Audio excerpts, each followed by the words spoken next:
大怪盗アルセーヌ・ルパンが残した不思議な宝物ルパンコレクションがギャングラーに奪われた。失ったものを取り戻すために戦う怪盗、世界の平和を守るために戦う警察、君はどっちを応援する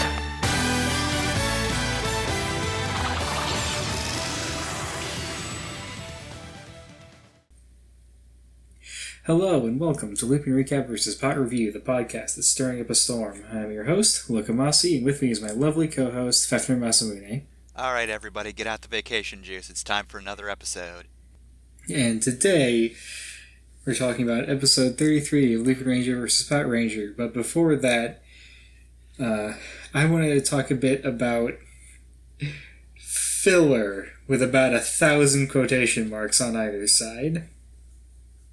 We've talked about filler in the past, but we sort of talked about pacing in general, and filler came up. But what I want to talk about are like episodes that don't advance the plot. I don't like calling those filler, because filler implies that they aren't important, but sometimes they're very important. In some shows, it's the show. Yep. You watch Cowboy Bebop or Dirty Pair, and that's the entire show.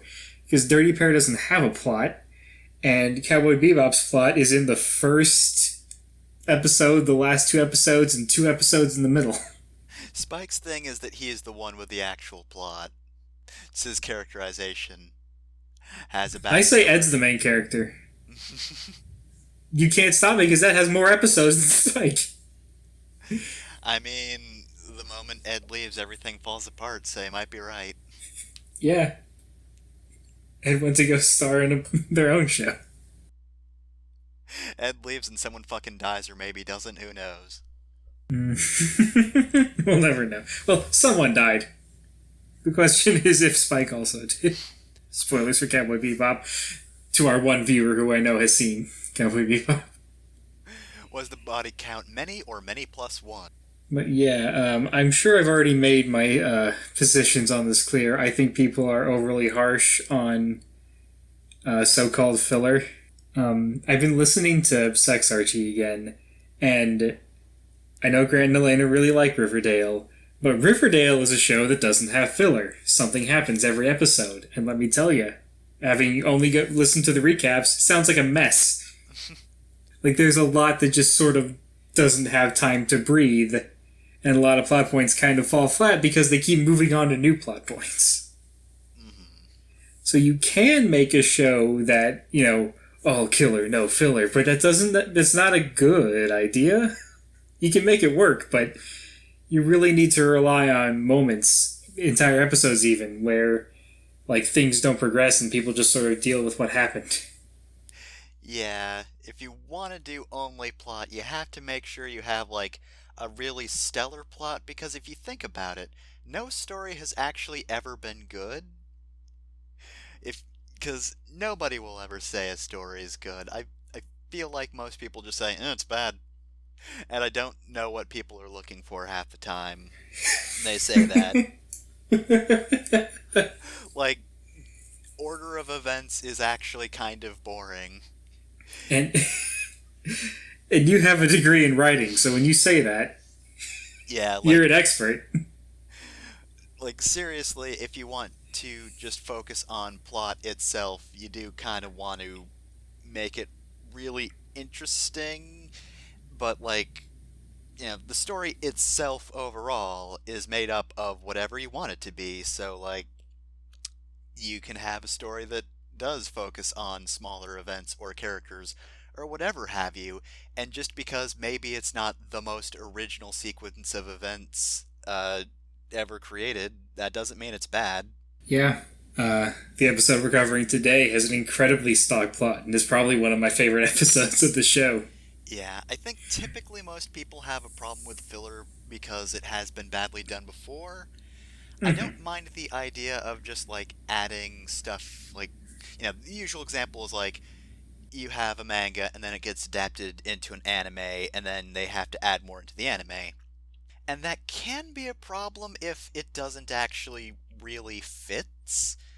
Like, there has, of course, been filler that just doesn't really fit the tone or is very clearly not by the original author and is not enjoyable because of it. Yeah, like the multiple filler arcs in Bleach. Yeah, or Garlic Jr. Saga. Mm-hmm. However, Dragon Ball's also a good example of good ones too, because like when they don't do full arcs and just do like short, goofy episodes, those rule. Is anybody Yeah. going to argue against Goku's ordeal? I don't think anybody will. That's the best episode. Yeah, I think the best filler in Dragon Ball is when it takes things that like could have been something in the manga but weren't, and then just does something with them. Yeah, like it actually feels like it fits. Like the training in the Saiyan Saga just all happens off panel in the manga, but in the original Dragon Ball Z cut, you get to see it.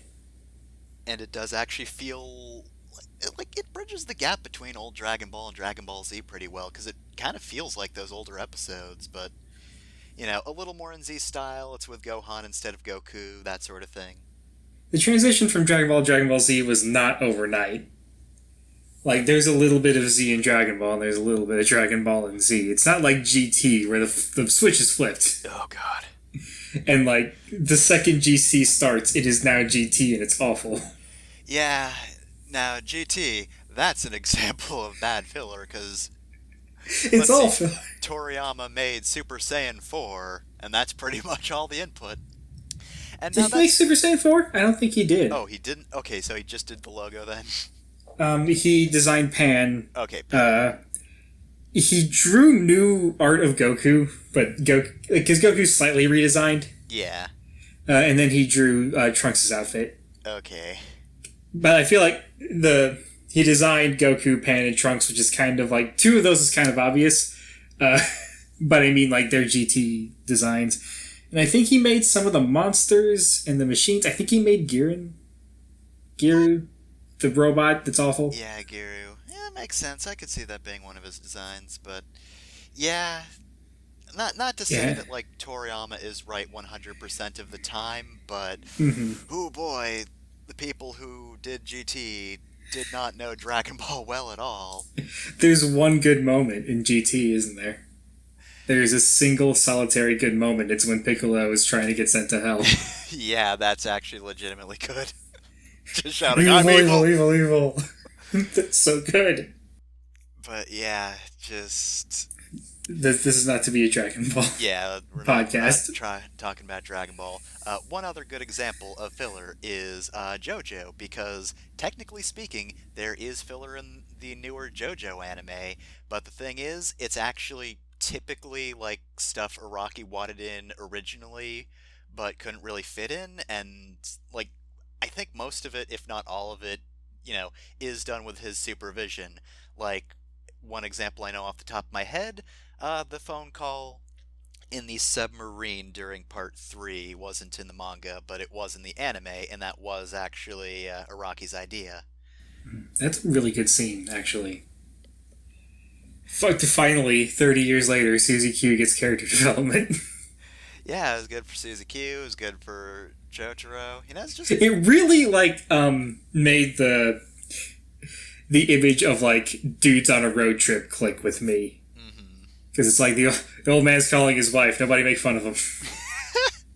So, yeah. But yeah, if we're going with our definition of filler as in, something that does not advance the plot, most of Part 3 is filler.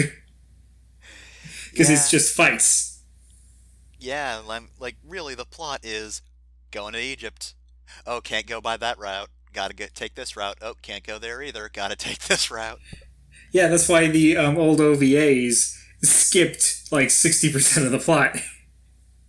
Partially because it started halfway through the manga run, but then when they went to do the older ones, they skipped a huge chunk of the Taro stands too. Yeah, then the Anyaba fight was really weird.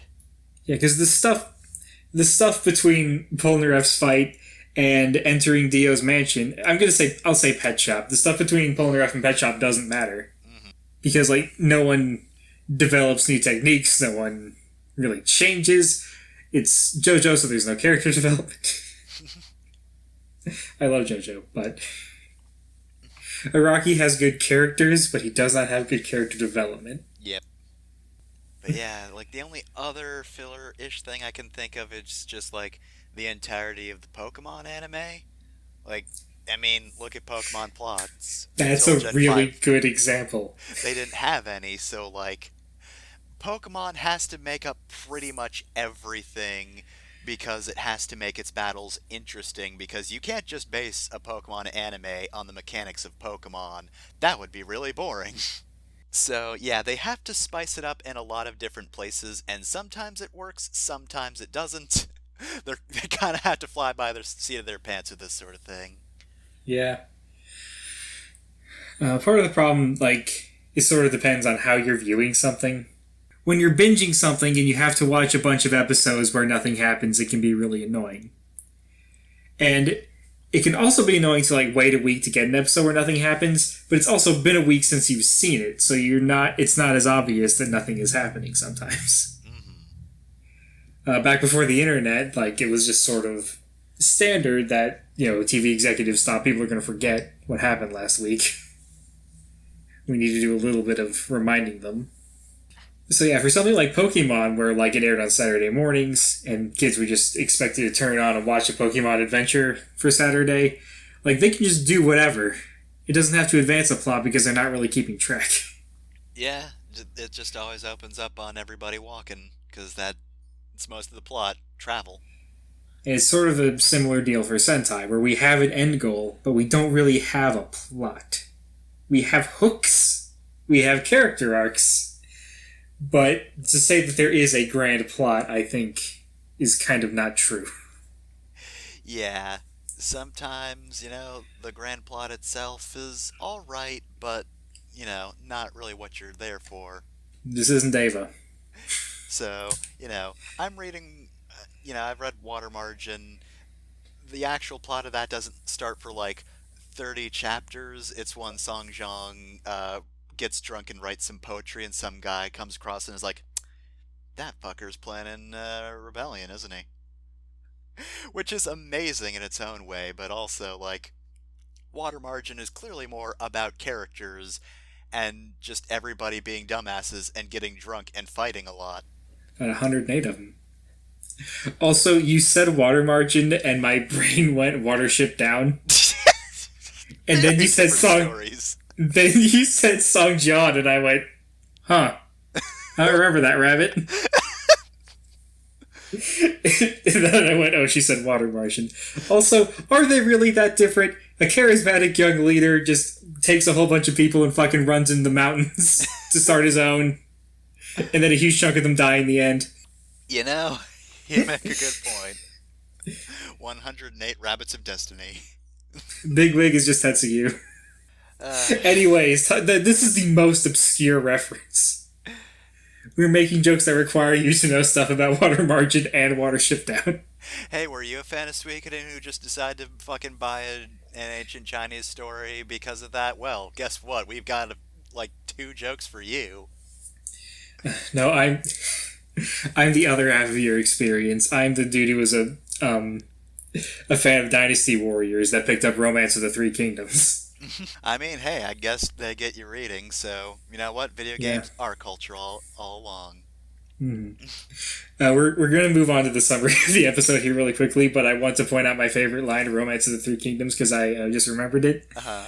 There is a character called Haman, but his first name is spelled H-E, like he, and his last name is spelled M-A-N. So when you're reading it, it just says He-Man. And he just introduces himself by riding into the sea and he yells, I am He-Man! The devil that shoots across the sky! Oh my god. And I want to know how many translations where they just make fun of that. Where he just says, I am He-Man by the power of Grayskull! Alright, so, now that I'm an entire vacation juice deep, time for episode 33, We're the Kid Phantom Thieves. Great title. I already know you're in for a treat. Yeah, it pretty much tells you all you need to know. So, today's episode begins at Police HQ. The cops are doing some work when Sakia mutters about how it would be hard to start working with the thieves more. Surprisingly, Kaichiro doesn't materialize behind him to choke him out. But he does get everybody's attention. Sakia says that it was a relief being able to fight alongside them, but Hilltop says that they cannot admit that publicly. The Lupins are criminals, and working with them could ruin the global police's reputation. So you can tell the show's for kids. The police care about their reputation. Tsukasa also mentions that they don't really know what the Phantom Thieves want anyway. Kaitro takes a moment to consider the benefits of destroying Sakia down to a molecular level. Ponder the nature of the Lupin collection, probably. But Jim's sirens go off, so everybody rushes off to the scene. At said scene, we find a bunch of children in clothes far too big for them. Today's Ganglar saunters on past them, amused at his work. He's then confronted by the Phantom Thieves and tries to attack them. Although they dodge his initial attack, he activates his safe power, hitting the thieves with a giant gust of wind that blows the Lupins skyward. Before they float back down with some umbrellas. I'm glad it's umbrellas and not like parachutes. They don't come in like old-timey Da Vinci parachutes. I would be impressed that they managed to have those on their persons. They just do their Mary Poppins impression. Turns out Kokure's intel does come in handy. But this Ganglar has another trick up his sleeve, as he sends out several small purple orbs. The thieves dodge them as they fly by, but they're not prepared for the orbs to boomerang back, and they're all hits. In a flash of light, the Phantom Thieves become children. Birdnest Ganglar gloats about how easy it is to beat up kids, but unfortunately for him, X leaps in. He tells the nest that there's one more Phantom Thief, and while he goes in to beat up a Ganglar, Tuma sees a clothing stand. He and the other mini-thieves decide to go over and change up disguises since 10 isn't really a good look for the thieves that are stirring up a storm. Back at the fight, Nest tries the same trick against X, but X just shoots the orbs before they become a problem. And to make matters worse, the cops run in and back X up. Activating his safe power, Nest flies away, and then Noel and the cops meet up to discuss where to go from there. However, Sakia notices one of the thieves' versus changers. The kid thieves finish changing only in time to see Sakia present the versus changer to the other officers, and Umika realizes that she had dropped hers. I kind of wish it was Kairi who dropped his. It's just like, it's almost like, I've got mine, Umika, I've got mine, and just Kairi's just quiet. Heck. Tuma, however, would not have lost his, and even if he did, he probably would have just bitten Sakia's arm off. That's another great alternate scene of like Umika's like, well, I've got mine, Kairi, do you have yours? Yeah, where's Tuma? You just hear Sakia screaming off camera. Noel says that the versus changer's evidence and reaches for it. But Kaitro stops him because he and Tsukasa know full well that he would just hand it back to the Phantom Thieves. Kaitro then drags Noel off to help look for the Nest Ganglar. Saki and Tsukasa, meanwhile, head back to HQ to file away the versus changer. Tuma tells the group that Noel can handle the Ganglar, and that they need to get the versus changer back. Roll the intro. I have a couple of things I want to talk about. So this Ganglar safe power. Do you think that Cyclone would just be the same safe power? Probably?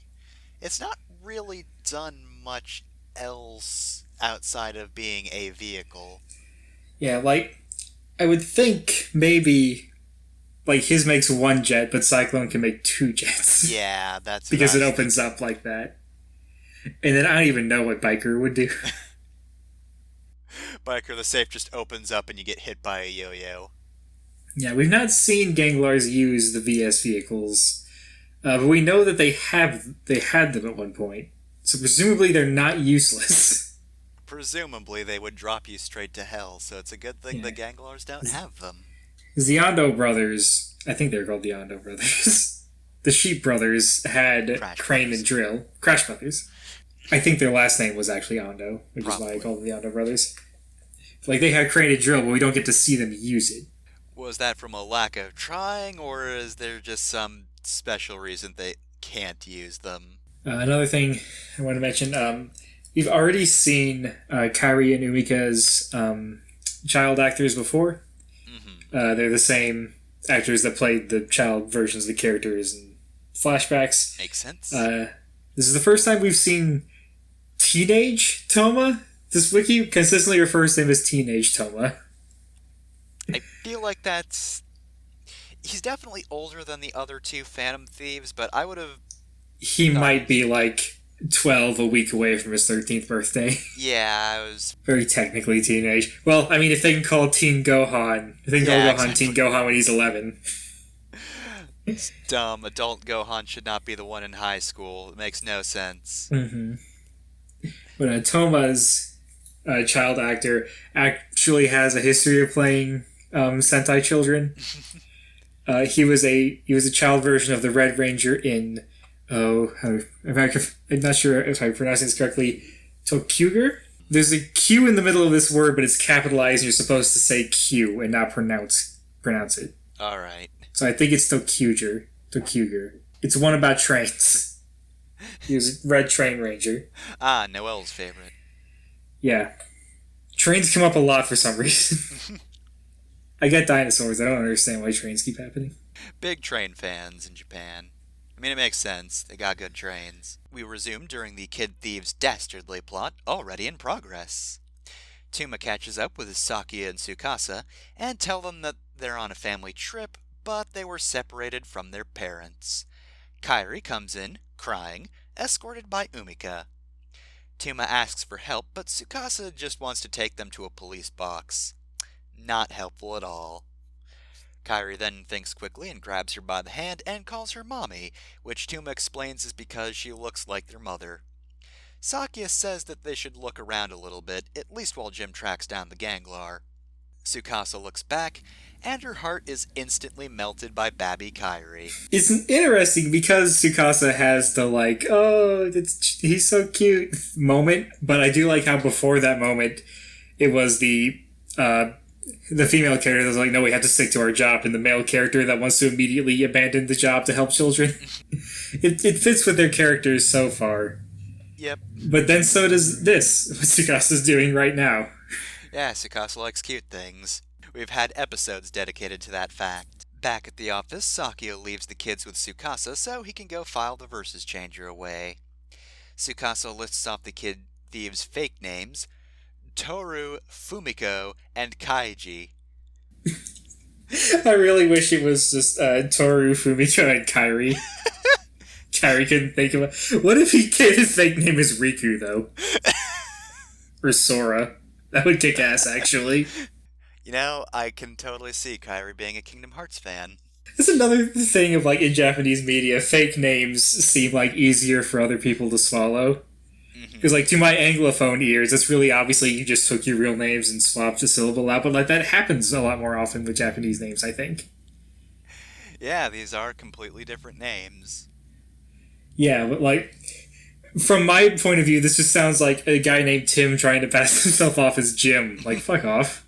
Tsukasa then asks about the group's parents. Umika and Kairi continue acting cute, while Tuma asks to go to the bathroom. He assures Tsukasa that he can find it on his own and asks her to look over the other two. Meanwhile, Sakia gives the Versus Changer to Hilltop, who needs to talk to his superiors to decide what to do with it. Sakia goes back to help with the kids, while Hilltop tells Jim that he has a meeting to go to.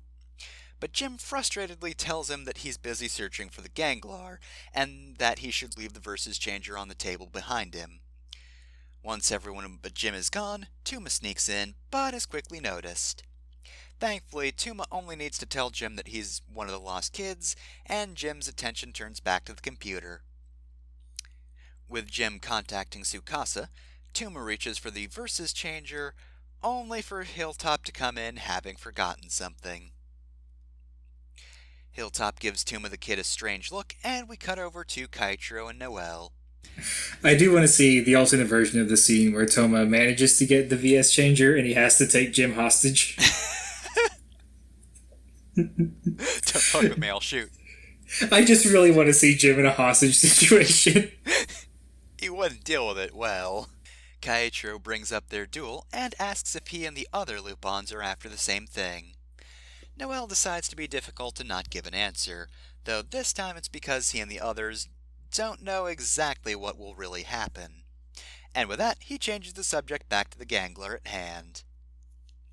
Back at HQ, the kids are given some tea and snacks in the head office.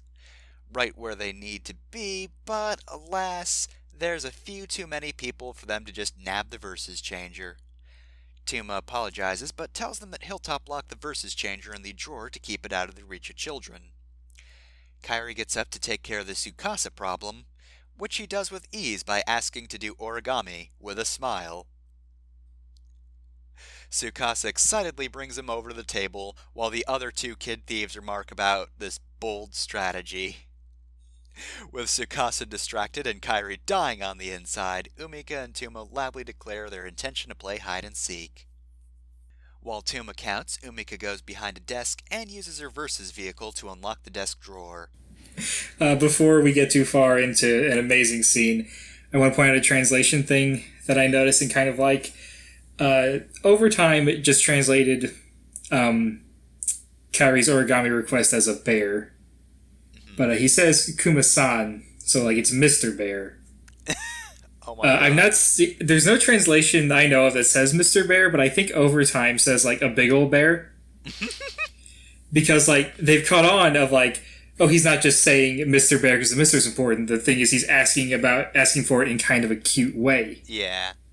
So I appreciate that. This is like really difficult, like switching from TV Noho to Overtime. I don't think it's a mistake, but it feels like we're missing out because there's some good translation choices on both sides. I think Overtime is generally better. I do have one thing that I'm going to just like rail them for. I'm going to be so upset at Overtime here in a future episode, but it's fine. Your motherfucking lives end in 30 minutes from now. Motherfucking lives end 8 episodes from now. I'm about to ruin this translator's career. God damn it. With the versus changer in hand, Tuma finds Umika quickly, and they announce that they're going to play tag. But before they can escape the room, a quick glance from Sakia blows their cover. Umika rushes out of the room, as does Tuma, though Tuma shoves Sakia to the ground before he escapes. I'm surprised Umika didn't do that. Let me see what you have. A versus changer! No!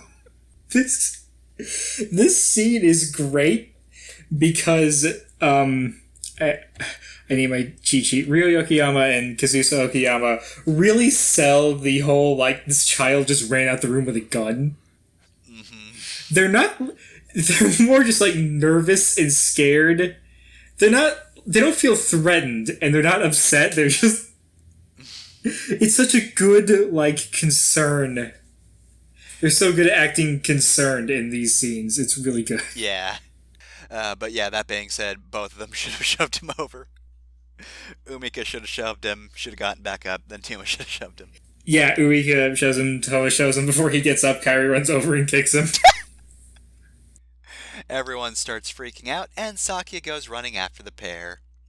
Umika manages to give Sakia the slip around some poor delivery men, until she botches stepping over one of them as they try to clean up the mess. The versus changer skids across the ground, and Sakia goes in to take it back. He is stopped when Tuma charges in from out of frame, kneeing him square in the gut.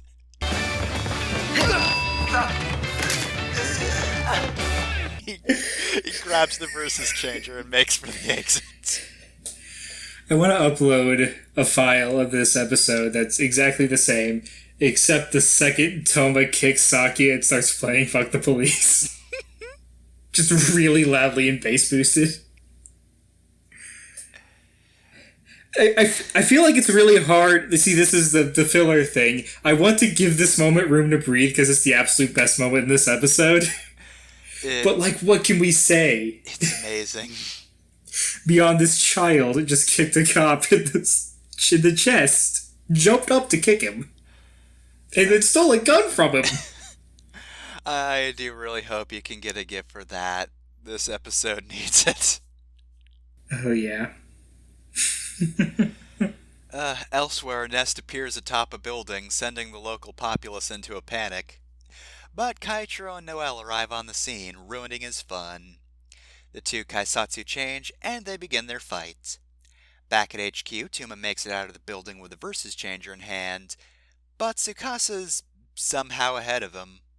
I guess she must have gotten out of the emergency exit or something. She leaped out the window. And then ran back in. But it doesn't help because Lupin Red dives in. He grabs the Versus Changer right from Tuma's hands and grapples away. And thankfully nobody's paying attention to his getaway because he does not stick a landing. Once he passes the flagpole he grappled off of, he just goes flying into the nearby woods.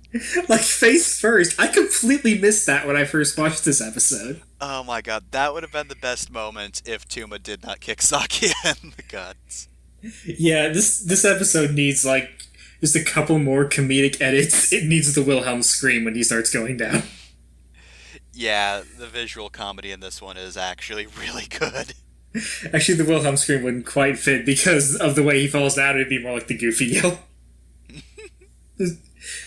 Or just take any of Asai Ito's yelling and just place it very faintly as he plummets. I also like Asai Ito's kind of awkward acting in this scene. It's probably obvious why that is, but it makes sense. It kind of like, I guess, put into relief for me just how comfortable he normally is with the role. Yep.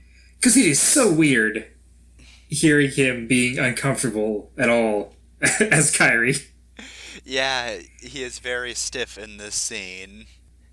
Tuma and the others apologize to the cops, and Tuma says that they always wanted to be like the global police. Aww. So we stole your gun. That's the most important part of being a global cop, right? But Jim comes out in a panic since a Ganglar fight has started, and as Saki and Tsukasa leave, a woman approaches the group. Jim recoils, saying that this woman, who claims to be the kid's mother, really does resemble Tsukasa. But enough about that. Ichigo and X are fighting Nest.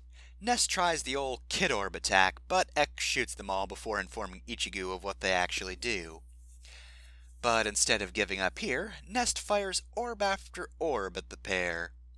X, of course, has no problem dodging them, but Ichigo, being less nimble than Kaisatsu X, has to rely on hiding behind pillars and firing at stray orbs.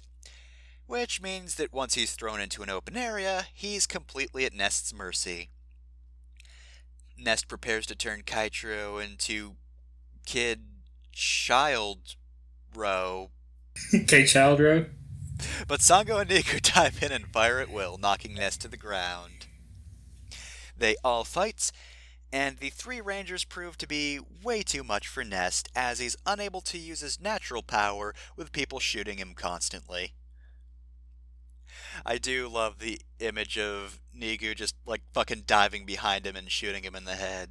X takes the time to Kaito change and opens Nest's safe 386 and grabs Le Port Tempête. At that point, Ichigo kicks him over, and X brings Good Striker out of nowhere so that the Pat Rangers can form Pat Ranger Yugo. I think you can guess how this goes down. One seizing X strike later, and Nest dies, turning everyone back to normal. Including the Juror trio, who have returned to the restaurant, safe and sound. Mom Casa places Umika's Versus Changer back on the table, and she mentions that the treasure was probably obtained by Noelle.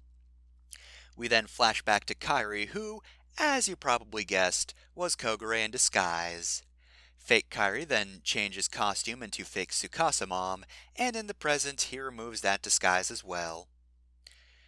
Tuma thanks Kogure for his help, and Kogure takes a moment to admire the wig that he still has on.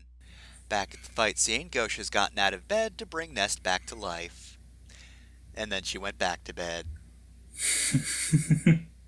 Nestorius B.I.G. looms over the city, ready to wreak some havoc, but the Pat Rangers just activate Pat Kaiser. To the backing of Searching for Truth, no less, so you know Nestorius is in for a bad time. I can't believe you're doing this. It's also worth noting that Pat Kaiser forms as Pat Kaiser Trains, as X lets them have some fun with his vehicles before he decides to form the Emperor. Yeah, I think the Lupin Kaisers had the trains before, right? I I think they've had one train actually, right? I think we've seen Lupin Kaiser trains in like one of Noel's earlier episodes. Yeah, it's definitely an early one. He doesn't let other people have the trains often. He Yeah, kind of needs them.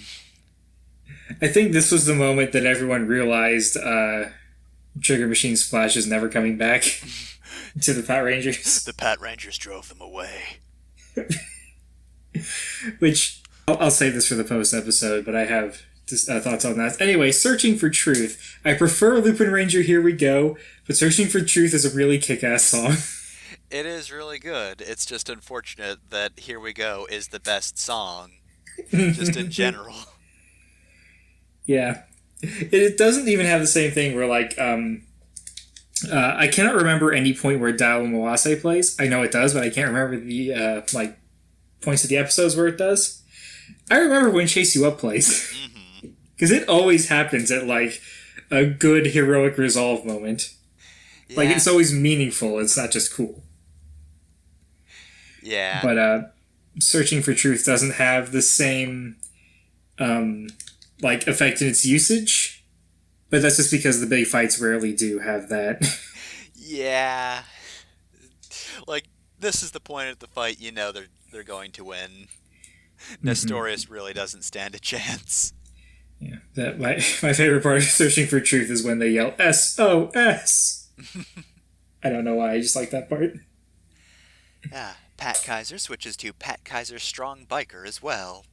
Nestorius tries to fly away, but he's caught by a yo-yo and thrown straight into Emperor's slash attack. Emperor flips over and uses Gunner Strike, while the Pat Kaiser uses Thrust Up Strike, in which they pin Nestorius to a building with Crane, then send Drill up the crane, blowing Nestorius B.I.G. to smithereens.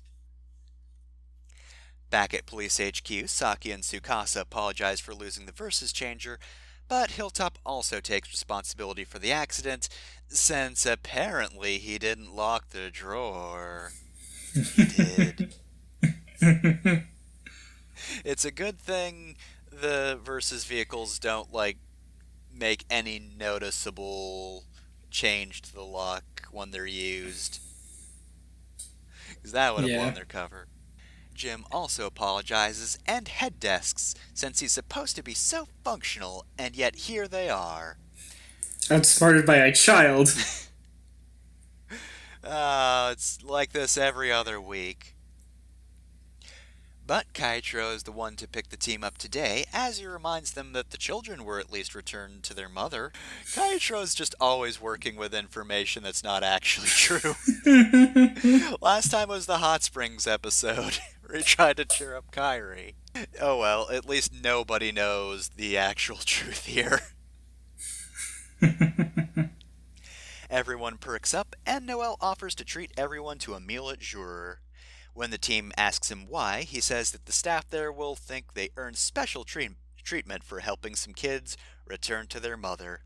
And in Noel's imagination, they enter Juror with a feast already prepared for them, and all three of the trio smiling warmly and thanking the cops for taking such good care of them.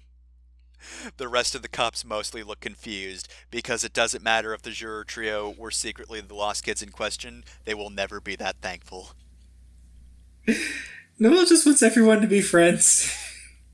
And yeah, that's the end. That's how the episode ends. Noel tries his best. It's been a while since we've had a Noel flight of fancy. Yeah, we have. There aren't nearly enough of those, and I mean, I guess it's a good thing they're not overplayed. Yeah, it's not a once per episode thing. It's the sort of thing that only happens a couple of times in the show, but the fandom never lets it die.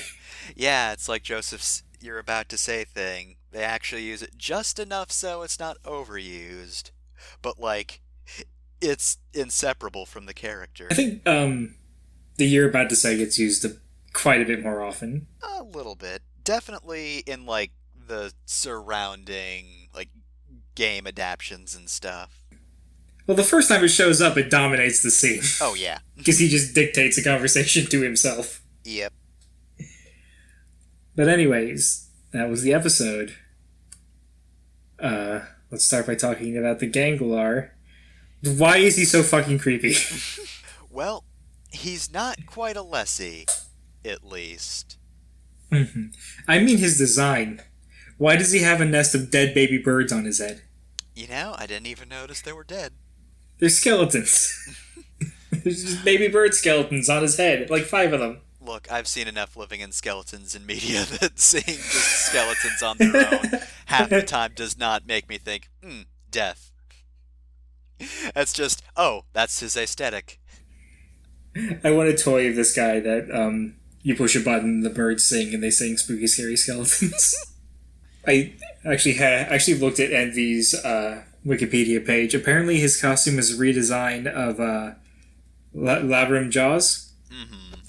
Mostly the chest area. Like, you can't tell from looking at, like, the heads, because the heads are completely different. But the chest has some very similar, like, fins coming off the side of it. Yeah, I don't usually point out the, like, costume reuses unless they're, like, very clearly recolors, but, like, a lot of them do get repurposed into other from other Ganglars. Yeah, and I thought I'd point this one out because, like, reusing costumes does not mean that, it's just a spray paint job. So you can do a lot. Oh yeah, no, this with way bits different. of a costume. Yeah. I wouldn't have noticed if nobody pointed it out. I think all the costumes are reused from older Sentai shows, but I might be wrong.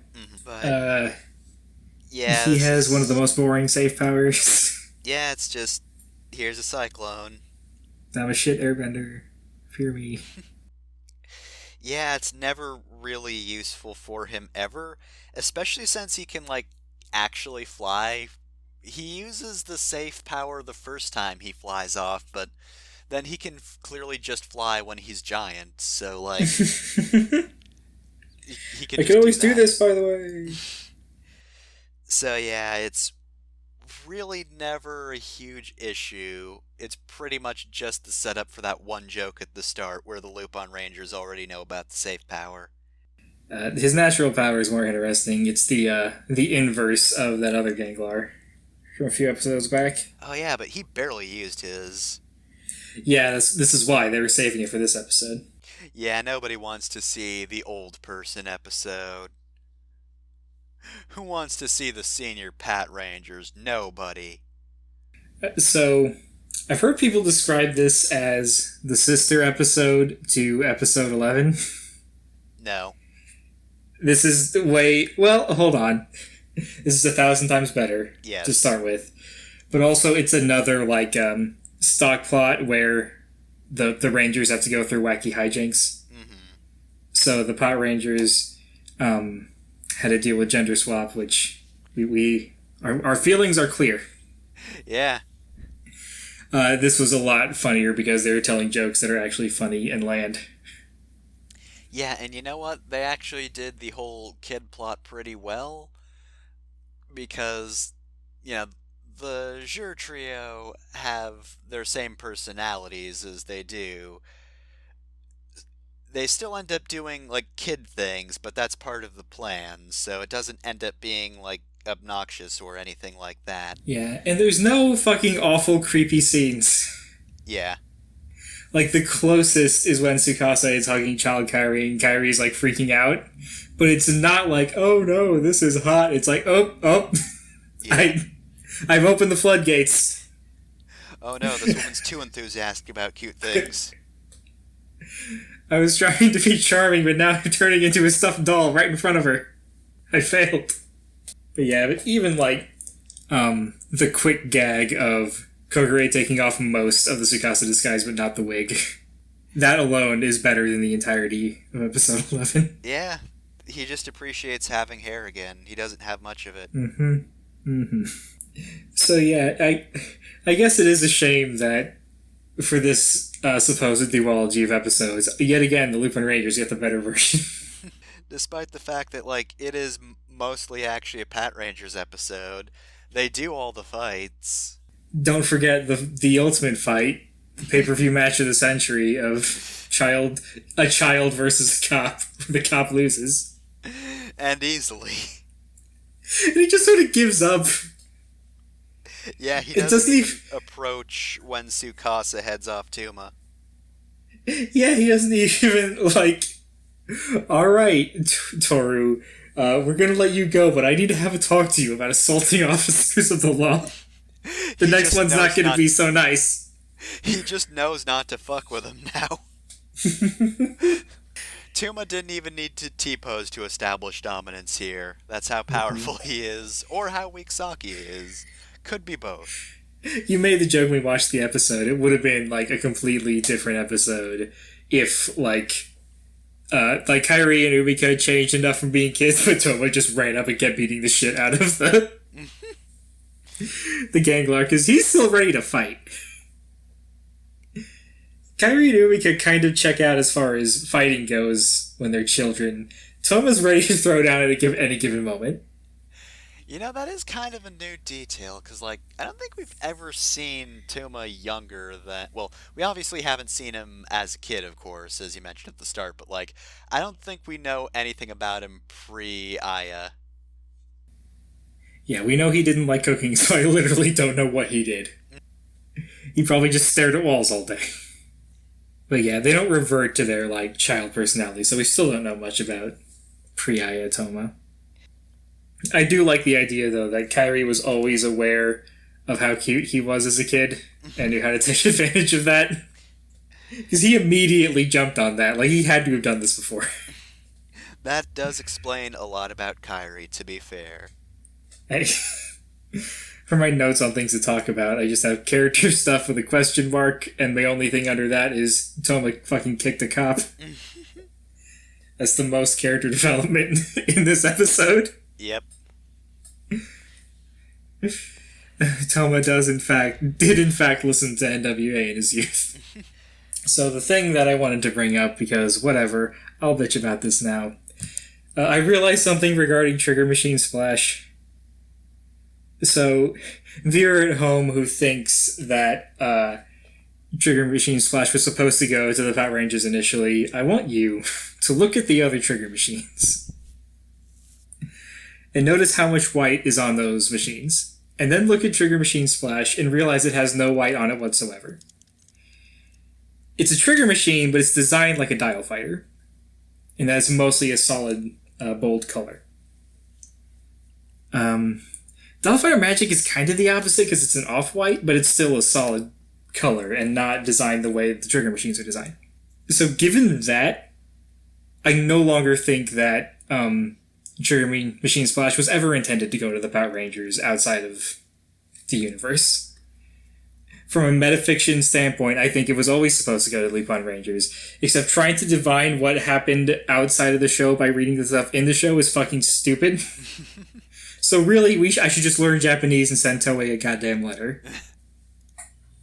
Like, Listen, please tell us, I'm getting into internet fights. I'm dying, Toei, help me. You're killing me, Toei. You're killing your fan.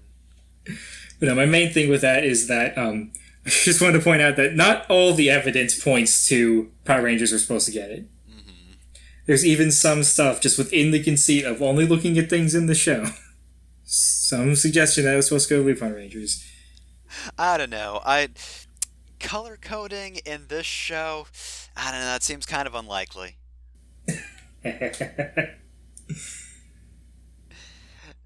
So, I guess if you have nothing else to talk about, I have but one prediction, and that's that in the next episode, Kairi's going to say, "I love you, gun," and then kiss his gun.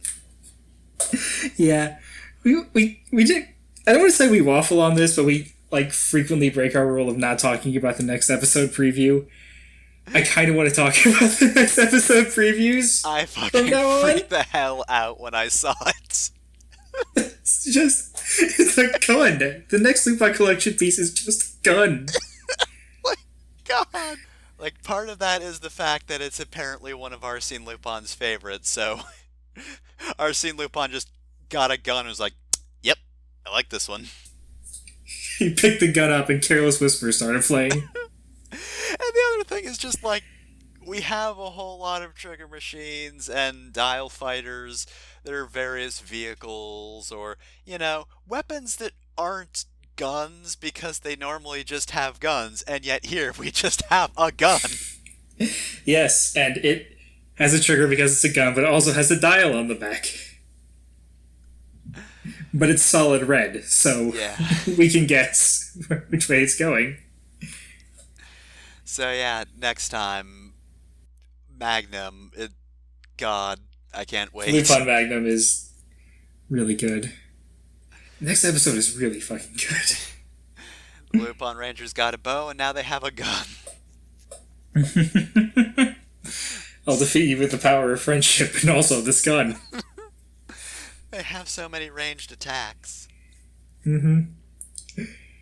I can't wait for you to just see the visual of, like, using Lupin Magnum, because it's designed to work with the VS changer. Yep.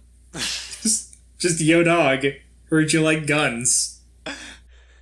This gun isn't effective enough on its own. I'm going to put a second fucking gun on it. To create big gun with big bullet. Gunblade? Ha, that's nothing. I have gun. Gun. Are you seeing Lupin's reading the Hi, I'm Daisy comic and like, gun, knife, not gun, knife. It's like, I can't help but feel like I can improve on this. You're not supposed to bring a knife to a gunfight. So what if I brought a second gun? Alright. It's just 2 episodes in a row of like funny guns. But yeah, every second we talk about the next episode is the second we're not watching it, so that'll do it for this episode. If you want to follow us on Twitter, we are at LRVSPR. Fafnir is at FafnirMasamune. If you want to email us, you can email us at LupinRecap via PatReview@gmail.com. We will see you in the next episode. Adieu. Adieu.